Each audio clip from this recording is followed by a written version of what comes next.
আল্লাহ রাসূল বলেছেন আশ-শুরু ফি সালাসা, তিনটা জিনিসের মধ্যে অকল্যাণ আছে। আল মারআ, এক নম্বর স্ত্রীর মধ্যে অকল্যাণ আছে। দুই, ওয়াল ফারাস, বাহনের মধ্যে অকল্যাণ আছে। তিন, আল বাইত, ঘরের মধ্যে অকল্যাণ আছে। যে ঘরে থাকছেন বাপের সমস্যা ছিল, দাদার সমস্যা, আপনার সমস্যা, সন্তানের সমস্যা, এই বাড়ি আপনার না, বিক্রি করে দেবেন। এই বাড়ি অন্যের জন্য, এই কুলক্ষণের বাড়ি আপনার জন্য না, এটা বিক্রি করে আর একটা কিনবেন, আর একজন সুখে থাকবে, সেখানে সমস্যা নাই। আপনি গাড়ি কিনেছেন, চলতে পারেন না, এই অ্যাক্সিডেন্ট লেগেই থাকে, সমস্যা, এই গাড়ি আপনার জন্য না, গাড়ি বিক্রি করে আর একটা কিনবেন, এটা অন্যের জন্য। এই গাড়ির মধ্যে অকল্যাণ আছে। আপনি কি বুঝতে পারলেন?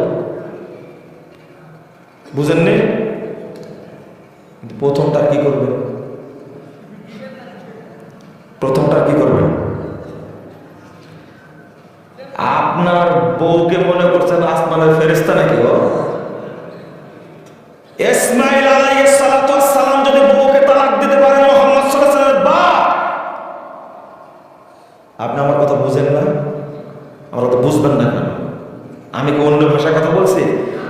ইসমাঈল আলাইহিস সালাতু ওয়াস সালাম যবিহুল্লাহ, যার কারণে আরাফা, যার কারণে মুজদালিফা, যার কারণে মিনা, যার কারণে জামরা, যার কারণে জমজম, যার কারণে সাফা মারওয়া, এত বড় নবীর বউ যে তালাক দিতে পারে, এই অপরাধের কারণে মুহাম্মদ সাল্লাল্লাহু আলাইহি ওয়াসাল্লাম তিনজন বউকে তালাক দিয়েছেন। আপনি কি মুহাম্মদের চেয়ে বেশি মর্যাদা না? খান্নাস মহিলাকে পুষার বিধানে তালাক দিতে পারেন না? আপনি পুষছেন কেন? কিয়ামত পর্যন্ত পুষলে বাড়িতে বরকত হবে না, হবে না, হবে না, হবে চলো। প্রথম দিনই বুঝে নেবেন। শোনেন, বুঝার একটা নিয়ম বলে দিই, বুঝার একটা নিয়ম বলে শোনেন। বউ তালাক দিতে হবে এই জন্য বক্তব্য দিচ্ছি না, কি জন্য বলছি 1 মিনিট পরে বলতেছি, 1 মিনিট পরে বলতেছি।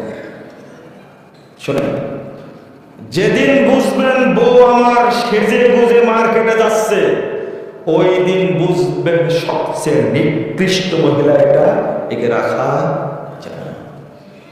আবার ঠিক বলেন, আমি হাদিস বলছি, ঠিক বলছি। 13,225 নম্বর হাদিস, বাইহাকি শুআবুল ঈমানের মধ্যে এসেছে, সুনানুল কুবরার মধ্যে এসেছে। আল্লাহ রাসূল সাল্লাল্লাহু আলাইহি ওয়াসাল্লাম বলেছেন, শাররু নিসাইকুম, তোমাদের মধ্যে নিকৃষ্ট মহিলা, জাহান্নামী মহিলা। তারা কারা? 1 নম্বর আল মুতাবাররিজাত, যারা নিজেকে দেখানোর জন্য সাজুগুজু করে। কাকে দেখানোর জন্য যাচ্ছে? এই মার্কেটে আপনার ওয়াইফ কাকে দেখানোর জন্য যাচ্ছে? বাড়িতে যখন থাকে এই ব্যাপক সবচেয়ে ময়লা পোশাক, ছেঁড়াটা আর পুরাতনটা পরে। আজ যখন লম্পট লুচ্চা দেখানোর জন্য যায়, তখন সবচেয়ে ভালো পারফিউম, ভালো পোশাক পরে। যেদিন বুঝবেন সেই দিন একে তালাক দিয়ে দেবেন। বুঝবেন এই মহিলা পুষে কোনো লাভ হবে না। ওকে 30 না 300 বছর পুষলেও আপনার বাড়িতে কোনো বরকত হবে না।